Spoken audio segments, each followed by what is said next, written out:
and we'll give folks a minute or two. What time will we start our program? I see it's 7:05, so we've have another 2 minutes for people to gather.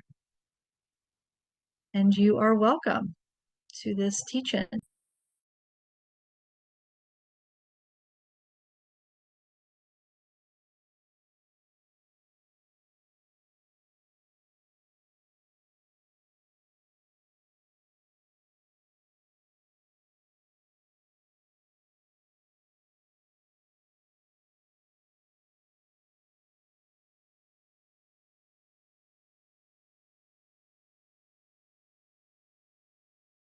Good evening, everyone. We're going to start in about a minute's time. Welcome to our major proposals for LA County teach-in. In the chat box, please put your name and your pronouns, where in LA County you're at, and if you have one question or reaction you've had so far to anything you've heard about the recent LA County reform proposals. And we'll go ahead and get started in just another minute. Thank you for joining us.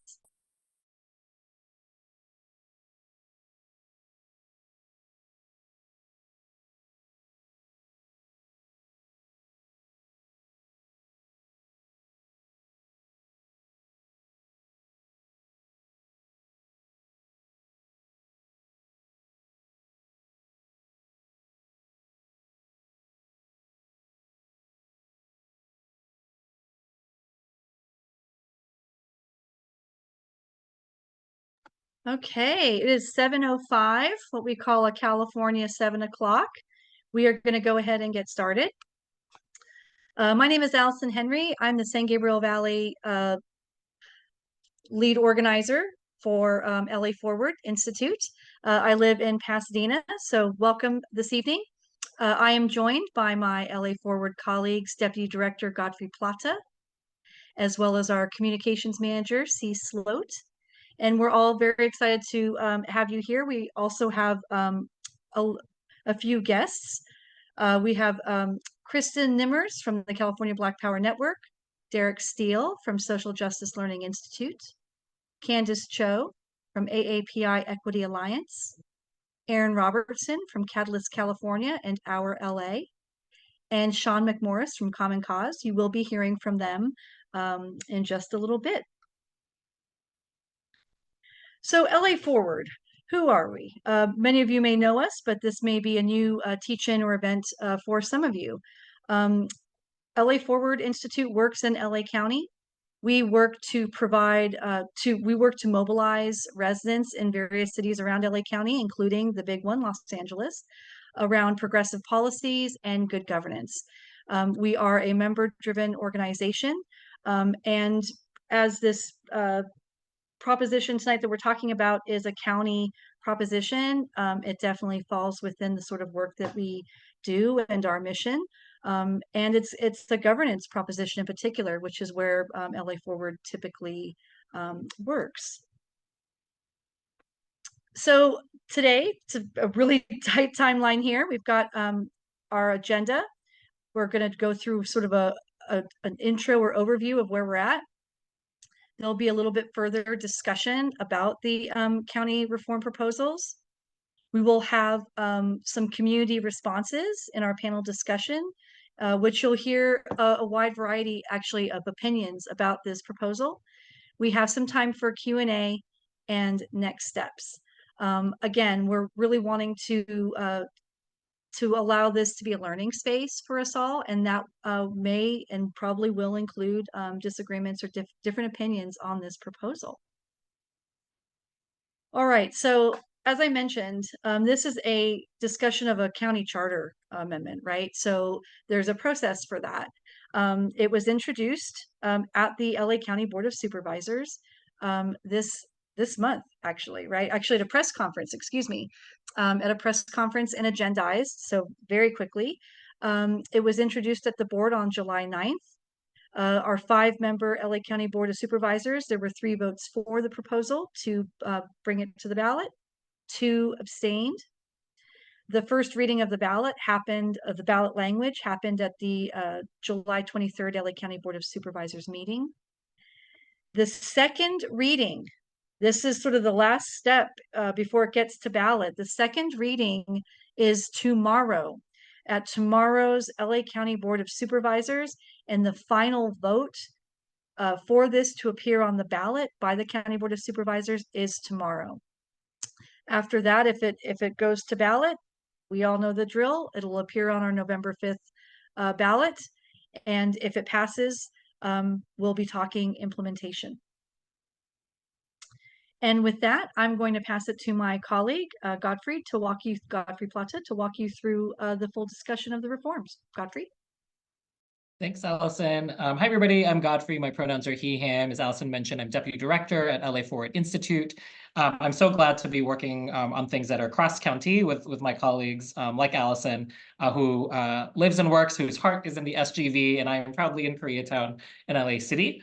Before we turn to the premise of today, which is hearing community responses from different organizations to the particular reforms that have been rolled out, this month, we thought it'd be useful to just recap what these proposals are. And so in your chat box, you already see that our colleague C had put in some links there. You can actually get to the weeds of the proposal if you'd like. And then there was like a fact sheet shared out by the author of the proposal, the chair of the Board of Supervisors, Lindsay Horvath.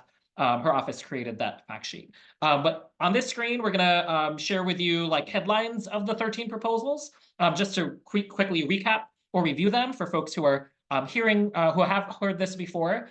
It's always helpful to remember there's 13 things in this proposal. A lot of folks hear about the first two. So the first two listed are establishing a completely new elected office, the Office of a County Executive. And the second is expanding the Board of Supervisors from 5 members, which is current, to 9 members following the 2030 census. So these are the two that I think are possibly taking up the most space in newspapers and conversation, et cetera. But there's 11 other ones. And so we want to make sure that you have your eye on the 11 other ones as well. Number 3 is to create a new position internally. It is not an elected position, but the Director of Budget and Management to execute things around budget and management. The 4th, to create a county legislative analyst. Right now, our LA City Council, as well as folks at the state legislative level, have access to folks who can do legislative analysis to help those particular legislators at the state level or city council members make decisions based on it. The county does not have that or something close to that right now. So they want to establish the position of a county legislative analyst. They want to modify there's like non-urgent legislation that can be put on the agenda. Right now, you can put it on in a shorter amount of time. This proposal is to make it a minimum of 120 hours in advance to be put on the agenda. Number 6, go ahead. Yep, click to the next slide. There you go. Number 6 is to create an independent ethics commission. And of course, the questions are always like, what does independent mean? Who gets to decide who's on this commission? All of that. Number 7 allows for the suspension of an elected county officer. So we know that in LA, we experience corruption, unfortunately, as other places do. And so, you know, they are looking to potentially put some proposals in place to allow for the suspension of an elected county officer. Number 8 is to establish an Office of Ethics Compliance, which would support that ethics commission. Number 9 is to prohibit former LA County officials from lobbying the county for a minimum of 2 years after leaving county service. So basically, lobbying would keep them in play as if they were operating on the same information that they had when they were working at the county. Go to the next slide, please. There's 4 more. Number 10 is a governance reform task that allows for folks to implement this charter. Anything passed under this charter amendment, if the voters pass this, the task force would be charged with supporting implementation. Number 11 is a charter review commission. So all of these things modify the county's charter. The county's charter is sort of like the county's constitution. And so this commission would then say, hey, like we should probably review this more regularly, is the idea behind a charter review commission, is what that would establish. Number 12 is that departments and agencies would be required to present their budgets in open public meetings to make more transparency around the county's budget and its process. Number 13, the last proposal in this mega list of proposals that are coming in all in one ballot measure, Number 13 says that there won't be additional taxes levied to be able to fund this, but of course we know that there will be expenses as part of this particular proposal. They're just saying we're not going to put any new taxes on the ballot in order to fund this thing. That's what that 13th one is. So 13 proposals. And so as we listen, go ahead and click to the next slide. As we listen to our panel of respondents, and you can see their names and organizations on the screen, know that many of these organizations have had the same amount of time that we in the general public have had to learn about this policy, a set of policy proposals. And so what you're hearing are reactions, of course, based on the time we've had allotted to really investigate these policies, see how our communities react to them, et cetera. So just know that everybody is learning on the fly about what's in here, what questions it raises, all of that. The second thing is we wanted to curate a variety of different responses. So you're going to hear folks gravitate toward different parts of those 13 policies or the process by which all of this came about. Just know that you'll hear about process and policies, and not everyone may be gravitating toward the same policies. So again, we're going to think about all these different ones together. And then lastly, I just want to share about y'all's engagement. So in this next half hour or so, what's going to happen is I'm going to facilitate and moderate a conversation, first hearing from each of these guests one at a time, and then they may respond to each other.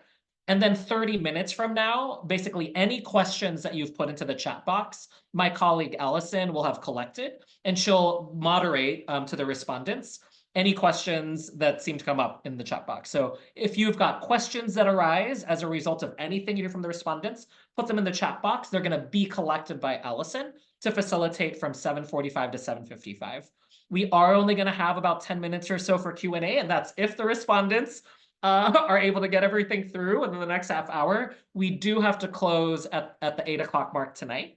And so just know that whatever we're talking about today, we're really just starting a conversation, even though that tomorrow is going to be some sort of vote. We know that regardless of what happens tomorrow, we want folks here to be able to act on your consciences, act on your perspectives, and stay in conversation before and after tomorrow as well. So without further ado, I'm going to introduce our first speaker from California Black Power Network, which is a coalition of many organizations across the state, Kristen Nimmers.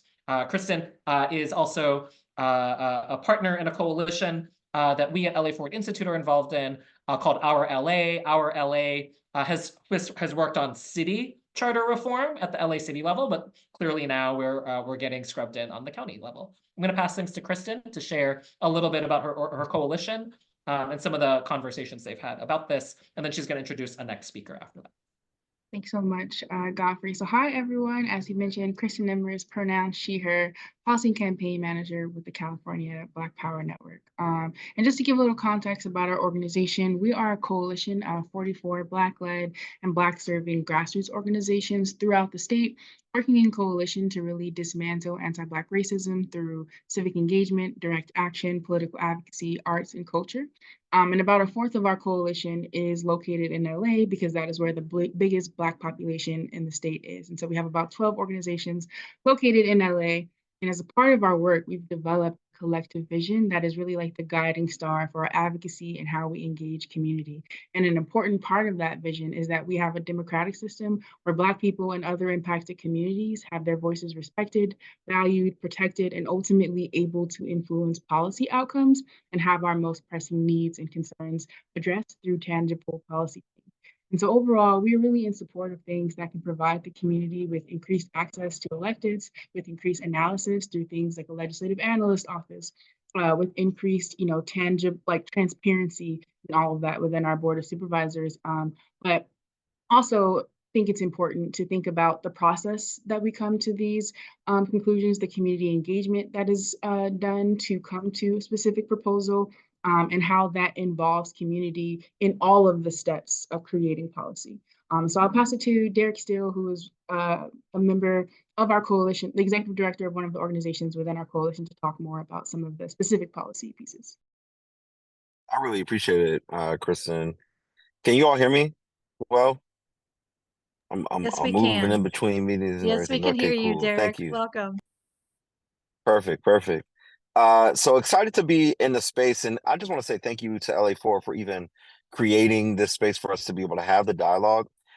just kind of couch it real quick. Like think about all the wins that we've had in the last 4 or so years, right? The RD office being developed, Measure J being a pass, but then also getting 300 million dollars out the door year over year to over 425 different small organizations, varying sizes, actually taking care of community in various ways throughout all the county.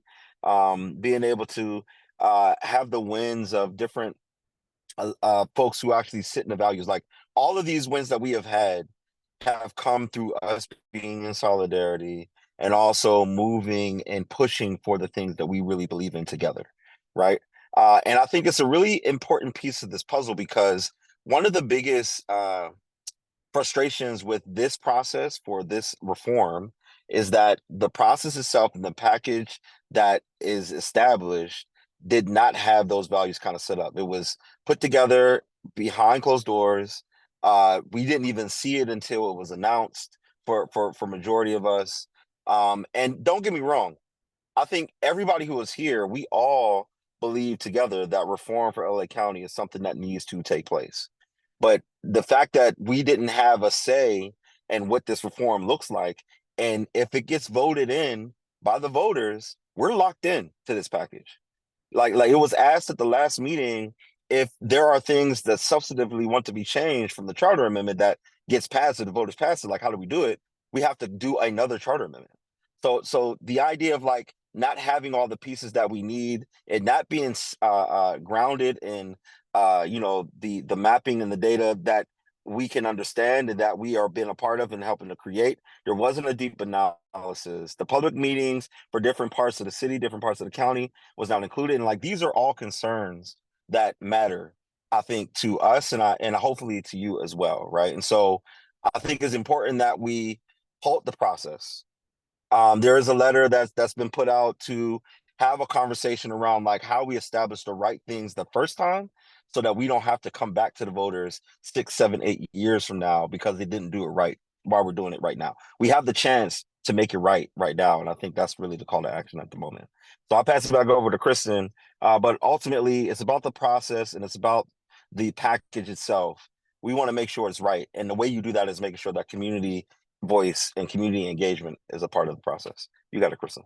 Yes, just to close this out, I know we're at our last minute, but just wanted to say, what we've been doing as an organization in response to this is really trying to slow down the process to do more of that analysis. So we are in support of potential expansion of the board. We are in support of the creation of like a legislative analyst office because we think that those things create more representation and accessibility. But we are concerned about the lack of analysis around the budget impact of this proposal and how that might impact programs because we're not raising taxes or creating a new source of revenue in order to implement it. And we also are concerned about how concentrating power into these county executive positions will impact our overall representation. Because if we concentrate power into one single position of a county executive to make major decisions on budgets and things like that, in a county of 10 million people, it's more difficult to access that person, even if we have more people on the board of supervisors. And so we're just trying to, in our outreach to the county, we've just been trying to like slow down some of this process and get some more community engagement and analysis. So thank you for giving us the space. I'll pass it back to you, Gautam. Thanks, Kristen. And again, what folks are getting are like 5-minute teasers of different perspectives. Right after each 5-minute teaser, we're going to give folks a chance to respond to each other. And if you've got questions or whatnot, put them in the chat box and Allison will be collecting them for our panelists here to represent their particular point of views. I also want to invite our panelists. I know like Kristen and Derek, for example, there was like an Instagram kind of like explainer about this particular series of perspectives. So I invite any of our panelists to put in any explainers, press releases, anything in the chat box for our community members to learn from what you've been creating for this. Our next speaker is Candace Cho at AAPI Equity Alliance, which has also, again, been part of our LA's work to think about LA City charter reform. And now with this opportunity to pivot and think about county when it came down the pipe at the beginning of July. I know AAPI Equity Alliance has also been engaging their community members. They are also a coalition and their board around their particular perspectives around this. So I want to pass things to Candace Cho. Okay, I'm running my timer. I'll try to stay on time. Thanks LA Forward and Godfrey for creating this learning space and for inviting multiple perspectives to it. Hey everyone, I'm Candace. My pronouns are she, her. I lead policy for AAPI Equity Alliance and Stop AAPI Hate. I've lived and worked in LA for 4.5 years, and I've spent my entire career in policy, first as a staffer to Senator Dick Durbin, who is the second highest ranking Democrat in the Senate, and then as a lawyer advising the mayor and the city council in New York City. So I consider myself a little new to LA, relatively speaking, but an old hat when it comes to government, especially local government. And I would say that my experiences inform my perspectives. So I'm here on behalf of AAPI Equity Alliance. We are a coalition of more than 40 community-based organizations serving the 1.6 million Asian Americans and Pacific Islanders in LA. And I'm just speaking on behalf of myself and AAPI Equity Alliance. And since our founding about 50 years ago, our goal has been to fight for better and more political representation for AAPIs. So that way we can see better policies and better services for our communities and ultimately live freer and more thriving lives. And unfortunately in LA County, the status quo hasn't worked for our communities. We're 16% of the county, yet in the 150 years that there's been a Board of Supervisors, we've never had not even one Asian American or Pacific Islander supervisor. There are 38 county departments, and it wasn't until last year that we saw even our first AAPI department head. So when it comes to the most powerful people in the county, no one looks like us, and that's a problem. It means that the conversations for what the biggest county in the state are not about us. It means that our community's needs have not been met by the policies or the services of the county. So for example, AAPIs, even though we're 16% of the county, we receive 4% of the mental health services. And it means that we have to fight to be heard. So for political reasons, AAPI Equity Alliance had to take a position on this motion sooner than I think we would have liked. And what's felt challenging from the start is exactly what Kristen and Derek just talked about, the process, which, to put it politely, has been lacking. API voices have not been at this table, which is unfortunately par for the course, and neither have been the voices of communities of color. And the fact that this all happened behind closed doors and at the speed that it's been happening makes a lot of us wonder what's motivating some of the policy decisions in this motion. But on the flip side, what feels promising is that overall, we believe that the changes made by the motion would make LA County more accountable to voters. If you know anything about the Board of Supervisors, you know that for decades, people have referred to the 5 supervisors as the 5 kings. And now that we have an all-woman board, the 5 queens, because they hold so much power. So for example, they're both the legislative and the executive branches of the county. They're like a mayor and a council, or a governor and a state legislature. Each supervisor represents 2 million people. That is huge. That means that this district, one district in LA County, is bigger than 15 states in the country. And this is really weird. I have to say, as like a relative newcomer to LA, other local governments don't work this way. We see separation of powers in most governments in democracies. We don't live in a, in a democracy where we refer to our leaders as kings or queens.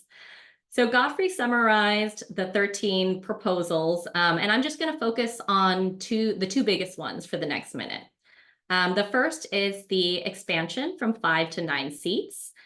We know that would create smaller districts, which creates an opportunity for better and more representation for Asian Americans and Pacific Islanders. It'll be cheaper to run campaigns, which means it's easier for candidates to run. And it's also easier to draw districts, hopefully, or at least to fight for districts to be drawn with significant API populations. And then the other second major change that we support is an elected county executive. Even though the elected position is new, the position itself is not new. There is already a county executive, and we should ask ourselves, who can name the county executive? Has anyone heard of Phasia Davenport? Has anyone here met with Phasia Davenport? This person holds so much power, and they control the budgeting process for a $46 billion budget, but no one knows who they are. And under the status quo in a democracy, or what's supposed to be a democracy, that's not a good thing. So ultimately, what we want is a county government that is more accountable and transparent and democratic with a small d, so that it's easier for communities like mine who are not at the table, who find it hard to participate because of language and work, to know what's up and to get involved. And for us, the choice is between the status quo and this proposal, as opposed to the status quo or a hypothetical proposal in the future. So I know I went a little over. I'm really sorry, Godfrey, but I'm going to pass it back to you. Thanks so much, Candace. And I know there'll be more time again if folks have questions. I see that questions are coming in. Some of them are being answered. Others are more for conversation. Some of the questions, I imagine, are not even for us, they're for the supervisors, right? Like, so think about questions that you think community representatives might be able to discuss as well. Our next speaker is going to be Erin Robertson, who works at Catalyst California, which supports a lot of supports and capacities to think about policy that influences racial justice amongst other priorities for LA City and LA County and in California, for that matter. And Erin is also one of our lead conveners for Our LA, which is the coalition that I've been talking about over and over, that has been looking at LA City charter reforms, but is now kind of pulled to look at county stuff. Erin, would love to hear the perspective and work that you are doing. You're on mute. Yeah, I don't know. It worked earlier when we sound tested. We can always go to someone else first. Nope. Maybe try something different. We can go to our next person and come to you. This is why we're over prepared for today. No. Sorry. You want to try relogging on? I'm gonna move to our next speaker, and we'll come back to Erin in a moment. Sorry, y'all. Live technology things like on Zoom. Well, he's here again. Hold on. Let's see if let's see if it works this time. Just walked right in. Erin, speak if you are able. Hello, everyone. There you are. Now we have you. Thanks so much. Let's not go to Sean. Sorry, Sean. Thanks for being ready. We'll go to Erin next, who I just introduced. Erin? Hello, everyone. I will start by saying this is a complex package. RLA, the coalition you've heard a lot from, has not made a decision on where it stands relative to this. My organization, Catalyst California, has not made a decision on where it stands. And personally, if it goes to the ballot, I have no idea how I would vote on this. In my reaction to it, I would say that, like, as other speakers have brought up, reform is badly needed. There are huge problems with representation and transparency in the way our county government functions. I'll also say that most, if not all, of the items in this package seem good in theory. I think where a lot of the questions come up are unintended consequences when put into practice. A lot of the package has not really been studied. It's hard to predict exactly how things are going to play out. And there's been virtually no community engagement in bringing this forward, which leads to a lot of the concerns we heard Candace, and Kristen, and Derek kind of bring up of how we navigate what this looks like. 9 districts, I'm going to focus most of my comments on the expansion piece, feels arbitrary in a lot of ways. We heard Derek talk about polling. There's not rationale as to why 9 would be better for representation than another number. And 9 raises some concerns with what the potential consequences could be. There are concerns about potentially diluting Black political power from moving from 5 to 9. There have been a lot of hopes attached to expansion for increases in Asian American representation, and we don't know how likely that is to actually happen yet. Whether 9 is a small enough population that we can concentrate Asian American residents in a single district that will allow them greater influence on who the representative is. It's highly likely that moving to 9 would increase the Latinx representation or the ability of Latinx communities to elect candidates of choice. But we'd also likely see a large growth in white representation coming from more affluent communities, and how those offset is hard to predict at this point. Similarly, there are fears about what it'll do to the progressive, conservative, moderate makeup of the county. The current configuration is fairly predictable along those lines, and 9 will make that look different. And that is one thing that a variety of stakeholders have expressed concern about in terms of just not knowing what this will do. Much of the details in the rest of this package are left to be determined on how they will shake out. It's vague indications of implementation work groups and things like that bringing this forward, but who has ultimate say is unclear by charter language, which creates additional fear of what we're signing up for. And in a lot of ways, this package can feel like the cart is being put before the horse. What Catalyst and RLA have been doing in response to this is largely to work on, like, how do we better understand the implications from these packages and be able to inform our partners, residents, community members of what they're signing up for this. We've been working with UCLA and Loyola Marymount University through funding from the California Community Foundation. And I saw Dr. Fernando Guerra on this call earlier, who's been leading a lot of this project to study and model what 9 districts would do. I heard questions come up about who would get to decide what these 9 districts are, where are they? And that's a complication in that LA County has an independent redistricting commission. The same thing that's going to go to the ballot for the city right now, which is an amazing thing in terms of removing politics from the process of drawing our district lines. But we won't know what they will be till an independent body is created 7 years from now, goes through a process of reviewing and vetting different proposals, different maps, and then coming to agreement on what that looks like. So those 9 lines could be drawn in any sort of way, and there are no guarantees for any community what this is going to do for representation. But we've been working with a set of academics to better understand what the possibilities are through looking at what are the optimal situations you can create for some of these communities in 9 districts. Really looking at what we call citizen voting age population, which is what it sounds like, the number of citizens within a prospective district that are of voting age, that who are able to influence who runs for office, who gets elected, and those type of things. Just having the overall population numbers isn't going to tell you much about representation, because there's a lot of people under 18. There's a lot of people that aren't allowed to vote. And even if those populations are in a district, if they're not able to exercise their political voice, it's not going to shift who's representing that. We've done some of the early modeling. There's still a lot of work to do in terms of perfecting these numbers, but are starting to see some trends about what 9 can look like. It's possible in optimal scenarios to create what looks like 3 majority districts for the Latinx communities, and somewhere in the neighborhood of 3 to 5 influence districts where they make up 25 to 40% of the citizen voting age population. For Black communities, it's likely to look like 1 district where they're a plurality. So likely to look like in the most optimal scenario, like what's the best you can achieve, where they're a plurality making up about 41% of a district, but that being a larger body than any other district. Compare that to now, the Black population is about 29% of SD2 and has been able to be successful in ensuring that its voice is heard and is able to represent a candidate's choice.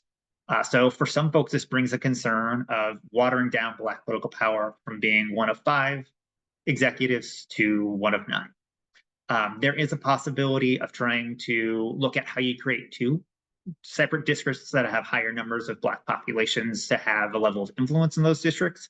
But then you're looking at about 30% and about 25% in each of those districts. Neither would be a plurality, so other communities would have larger numbers in those districts. For the Asian community, we're looking at the most you could create in a single district is about 40%, which may not be a plurality. So there may be another community with equal or greater population in that same district. You're also locking in likely 2 white majority districts and 2 white plurality districts, and probably another strong influence district from the white community. I just named those 5 communities because there's a large enough population size to really look at what that data can do. For our Pacific Islander population, our Swana population, our Native population, and other communities, it's impossible to draw any kind of formation of districts, of 9 districts, where they would make up even 10% of the population. So from thinking about representation, expansion would have to be astronomically larger to think about how those communities could elect candidates of choice, not only because of their size, but they're so geographically spread across the county.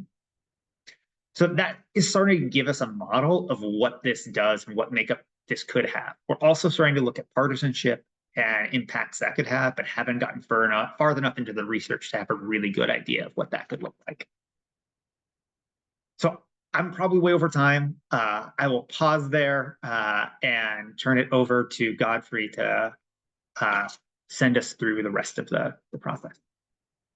Yeah, and we've got one other speaker lined up as well. Again, if you've got Q&A or questions, use the chat box for them as well. I see folks also adding on to various conversations and arguments that are being shared. And so, feel free to share what links you're finding, other perspectives, but of course, Allison is going to be leading some Q&A in a moment.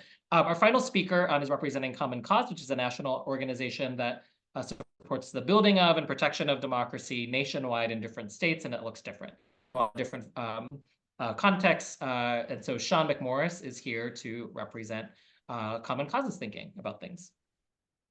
Hello, thank you. I'm assuming you can hear me. So I want to thank the other speakers as well. I'm learning a lot by listening to them as well.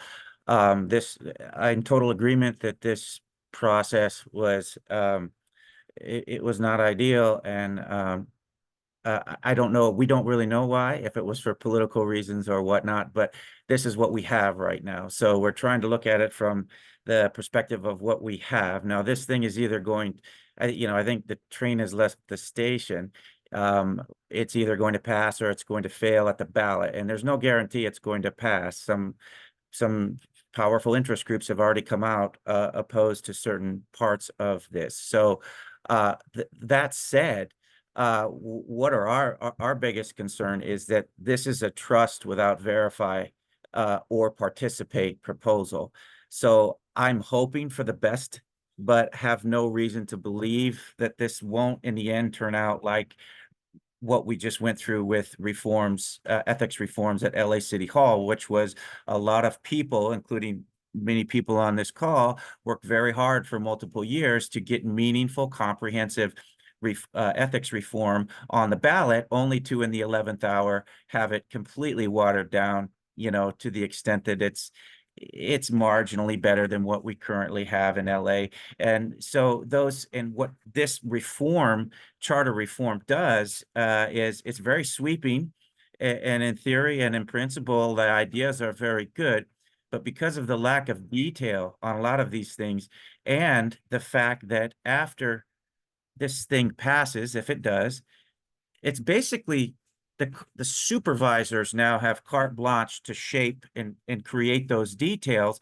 And so we have to trust that they're going to do it in the best interest of the public and not themselves and, their campaign donors and the people who are lobbying them, which is a hard ask for us, right? So what we would have liked to have seen done is some simple, broad language that it would have at least, put some guardrails in to the charter reform that would have made it a little bit more difficult for the supervisors to just do what they want after it's passed, and you can include language, to the extent that it looks like this task force, they're heavily relying on this task force to, after this thing passes, to research everything and say, here's the best practice for an independent an independent ethics commission, which they keep calling it an independent commission, but there's nothing in the charter language at all to suggest it would be independent at all. So this task force, who who knows who's going to represent it? Who knows how close they will be to the supervisors or influenced by them, is going to be recommending best practices, but it's just advisory. You know, what they recommend, the supervisors can say, oh, we like this, we don't like that. Thanks for all your work. We're going to do this instead. That is not encouraging. And so what we're left with right now, because as I said, it looks like the train has left the station, is if it passes, organizing and participating and activating in a way that we are able to influence as organizations and as communities, this task force and the supervisors post passage, so that the details within these reforms become meaningful. And all of our fears and concerns about what the outcomes will be mitigated, hopefully. So I can't say California Common Cause has not taken an official position on this. We are generally in public, we have said, look, in principle, these are good ideas, but the devil's in the details, and we don't have any details here. And I think initially we thought we could maybe shape the charter language a little bit to include some of this broader language that once it's passed, supervisors can't simply change it with a simple ordinance, when the makeup of the supervisors changes. There are ways you can do that, but none of that's in there. So what we're left with now is activating and trying to influence the outcome post passage. And that's going to be a long process, because for the for the 9 commissioners, that probably won't really take place until a year or two before the next census and redistricting. I am, like one of the other speakers said, I am a little bit hopeful that they do have an independent redistricting commission, so that public engagement can influence that outcome. But these other things like the Ethics Commission and the task force, there's so little detail. We don't know how it's going to be funded or if it will consistently be funded. There's ways you can make it independent, but none of that's in the charter. So those are our concerns. I'm going to stop there so that folks have time to, ask some questions. Thank you, Sean. Again, you've just heard from 5 different organizations who are each gravitating toward different parts of this particular set of proposals. Again, 13 proposals packaged together, which will get a second reading tomorrow and could be passed tomorrow to be put in front of voters as soon as October, November, when ballots drop, October 7th. And so there's lots of things to consider. I know my colleague Allison has been collecting questions in the chat box for any of our speakers. And so, Allison, I'm going to pass to you. And I think some of the questions just may be to all the speakers all together. Some of them, they may not have the answers to, because some questions are seeking clarification and not necessarily like their perspectives or opinions. So, Allison? Yeah, thank you, Godfrey. And thank you to all the wonderful presenters for sharing all this information, because these are really big deals. So many of the questions were answered, but I'm going to lift a few that, if any of our panelists want to respond. So the first one, who decides how the potential new district lines are drawn? And are people unhappy with the current county CEO? That was like actual questions outside of opinion that were put in the chat. So curious to know if any of our panelists would like to answer. How does the potential who decides how the potential new district lines are drawn? And are people unhappy with the current county CEO? I saw Aaron come off mute. Go ahead, Aaron. I'll briefly answer the first one. We spoke about that, both Sean and I. If there will be an independent redistricting commission, folks can apply in about 2030 after the census to be a part of it. It'll be about 12 to 14 members who come together over the course of a year to draw the lines free from political process. Yeah, and the way that the process works, it includes opportunities for the public to engage with the commission in the decision making and the drawing of those lines, by way of public comment and other forms of actions. But yeah, that's definitely the answer. And as far as the fervor for the current CEO, it's a mixed bag depending on what's actually happening, what's going on, what decisions are being made. For instance, I'll give Measure J as an example. without a independent voice to tell us how much 10% of the set aside for the county's annual budget, those on the ground, we're saying 900 million a year, but the CEO's office through the budgetary process and the way that they put together the process to actually go through NCC funds, we Measure J / CFCI gets their money last. Whereas like the sheriff's department and so many other aspects that come from ECC funds, they get their money first, right? But if if we're talking about care first, shouldn't it be flipped? So there's some unreadiness and anxiety around that conversation around how resources are actually supposed to be provided directly to community members. All in all, though, Bijah is a very competent and very skilled person for the role, right? They had to apply. They selected the right person out of the people who were in the pool. And like, if it's an elected official, if it's an elected role, how do we guarantee that the person who actually gets the seat knows what they're doing once they get into the role itself? So these are all questions that are open in it.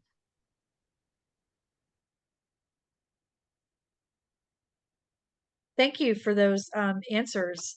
The last question. Allison, I think Candace has her hand up. Oh, one of yes, the my panelists. Yeah. apologies. Thank you, Candace. No worries. I'll just jump in on the second question. So just to be clear, I'm not being critical of Bijah Davenport, the person. It's more criticism of the fact that it's hard to know who this person is. I bet most people in LA County have no idea there even is a CEO, let alone that it's filled by an individual named Bijah Davenport. And the thing is, the question that, that I pose, I'd like to ask is, if you do make this person an elected official, how do the incentives change? So for example, a lot of our elected officials, such as the governor or the city council members, they all have field representatives whose jobs it is to engage with us, with groups like mine, or with any of us who live in our communities in LA. And they engage with us because they know that their boss is accountable to the public. But an office like the CEO, which is not elected, which is appointed, they don't have to do that. So they don't have any field representatives. So in something like the budget process, which is very opaque, it's very hard for groups like ours to know, how do we do budget advocacy? How do we fight for our community's needs? And who will meet with us? And so the idea behind having an elected, having this person who already exists be elected, is to create a sense of structural incentives for them to feel like they have to meet with us and respond to us. Thank you, Candace. And that actually answered the other question. There was a few other questions here. One of them was regarding the county CEO. Who is this person accountable to? So thank you for sharing that. The next question I have is, how is this proposal going to help leaders solve the societal issues we are seeing countywide? Yeah, I see, Sean, you've got your hand up. Yeah, I want to be clear in that there's no guarantee that it will. There's a hope, okay? There's a hope that ethics will create an atmosphere, and that more representation will create an atmosphere of greater accountability, so that the supervisors will look to and vote based on more what their constituents want, how their constituents want them to solve these problems, as opposed to their big campaign donors or the big lobbyists that really have their ear and have influence and power. So there's no guarantee, but if they're well-crafted reforms and they're meaningful, then they create some accountability and incentive for the supervisors to listen more to the constituents, and also do what I'll just say is the right thing in terms of a lot of stuff. Not take into account, oh, if I vote this way, is this particular union or is this particular developer not going to contribute to my campaign, or are they going to, that shouldn't be ever take come into the equation. So that's the hope. There's no guarantee, but that's why the details matter. Thank you, Sean. And Kristen, I see your hand. Yeah, I just wanted to add, one, there's no guarantee, and also there are some concerns about how it'll impact community. So there's a proposal that like the RD office is put under this county executive. And to some points that I saw raised in the chat, control over that office may determine whether or not it gets funded, what types of policies are going through that office. And the other piece in terms of budget concerns that we have is that because we don't necessarily know right now or have an estimate for what it'll cost to implement this. And for context, each supervisor, their salary is about like $220,000. So for 4 more supervisors, that's already $1 million plus their staff, plus these new offices. And if we're not increasing taxes and we're not creating a new source of revenue, then the question is, where does that funding come from? Does it come from community programs? Does it come from other things that our community needs and that are already kind of identified within this county budget? Or how does that impact folks? And so those are also some of our concerns in terms of addressing these countywide issues. Thank you, Kristen. And I see additional questions coming in through the chat. Another one I'd like the panel to ask, would these amendments give the executor powers, authority, funds to allocate that they don't currently have? Hello, I haven't picked up her turn.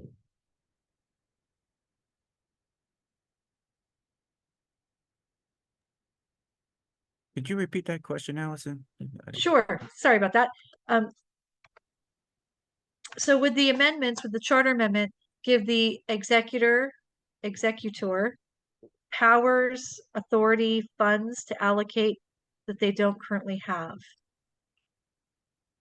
I'm reading it as it was typed into the chat, executor or executive. I'm not sure if the person meant executor or executive. But basically the question about allocating funds that they don't have. If this resonates with anyone, would love the answer. Thank you. Have a good one. Yeah, go ahead. So I don't have an answer to that because there aren't any. I don't think that the charter language goes into those details. So that's part of the problem here. I don't necessarily think that it would, but that I think it now is a question that would have to be answered by the county lawyers going back into the other parts of the charter and the municipal code, or the county code, and saying, well, they possibly could because we have a clause in our charter that says this, or no, they can't because those details are not in there. We don't really know, and those are things that if it passes in this public process afterwards, post passage, where this task force is going to be involved, where we're going to have to, I think, really push hard on this task force to do their due diligence, but also bring to them our knowledge of why certain things like that may be good or bad if they decide to go that route. Great, thank you, Sean. And I'm getting nudged by our organizer of organizers, Godfrey, that we're close to the 8 o'clock hour. So that was probably our last question. I know that there are other questions. So if our panelists want to put their contact information in the chat so people can follow up with them. And at this point, I'll pass it back to Godfrey to close this out. And thanks to all of our speakers and everyone who was participating in the chat and sent in questions.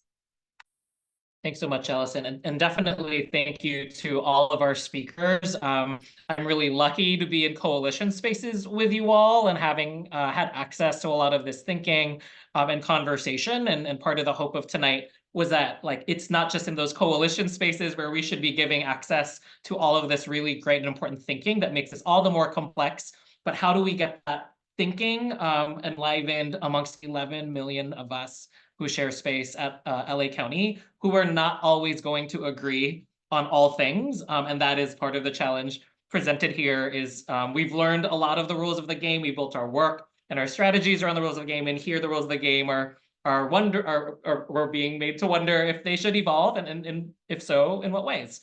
And so here we are engaging in building a world that has never existed before, and that's just hard. We're all building science fiction together right now, and trying to figure out which roads to go. So really appreciate all of our guests for sharing everything on their minds in the chat box and also out loud. We have a couple of next steps to share with folks in the spirit of continuing this conversation and building community. I know there's a slide, I believe, for that. And so I think Allison's going to pop that up in a moment, if it's not on there yet. Is it there? There we go. We're gonna get the next steps on the screen. So a couple of things. We at LA Forward Institute, of course, want you to know how you can weigh in on this in terms of where this proposal or set of proposals is going. Again, as Allison mentioned, tomorrow is going to possibly be a second reading and a final vote on this. And so we're going to see where this goes after this. As many of the speakers mentioned, there's opportunity to weigh in tomorrow via comment. And then regardless of what happens tomorrow, all of us, I think, are awakened to paying attention at the county level in new ways now, in particular governance. And so if this goes to ballot, you have between now and the ballot to engage. If it passes on the ballot, then there's implementation to engage in. If it doesn't pass to the ballot, or if it doesn't pass at the ballot, we should also be engaging in these same conversations, even if the incentive isn't there to do that by weighing on a proposal. So we're hoping that this ignites conversation amongst the very many of us who are living here in LA County. Go ahead and click to the next slide, please. Allison, at LA Forward Institute, we really want to make sure that building community and educating ourselves is a part of what makes this a richer democracy. And so if you go to laforward.org/calendar, you can see that tomorrow, if you're in and around the San Fernando Valley, we're just building community. Show up for drinks at Idle Hour in North Hollywood. If this is an interesting thing to you to meet other people who are nerding out like this and want to know what's going on in government, we invite you to meet each other in real space, not even virtual space. We're also going to have a virtual LA Forward community meeting on August 13th. We can find out all the different things that are happening in our space, because certainly governance reform is one of those things, but we're working on housing, climate, unarmed crisis response, and many other things to come. We're organizing a Long Beach mixer. We know some of you are in unincorporated LA that do not have a city council to report to, so we want to start organizing you all as well. And then last but not least, this is not on there, but if you go to laforward.org/member, you can also support work like this that is happening. It is because of our monthly memberships from folks like yourselves that we are able to support work like this and get the word out there on important reforms and helping form perspectives on them. I think there might be one more slide. If not, then I think that's it. You want to try clicking? And thank you. Yeah, that was the last slide. Thanks so much, you all. This is being recorded. And so, you know, if you want to revisit any of the slides, revisit any of the conversation that had happened here tonight, you'll be able to do so. We'll post it on YouTube and on our website. And please don't stop here, right? Like, democracy is always. And so we hope that this is just part of the work that you're interested in, and keep coming back. And please go to our coalition members who joined us tonight in a variety of different ways, from a variety of different angles. Please tap into their expertise and experience as well. Thanks so much. Have a good night, y'all. Jennifer, probably like tomorrow or the next day. See the last question. Thanks. This was fantastic, Godfrey. Way to go. Thank you very much for the space. Yep. Thank you for joining. Thanks, y'all. Bye.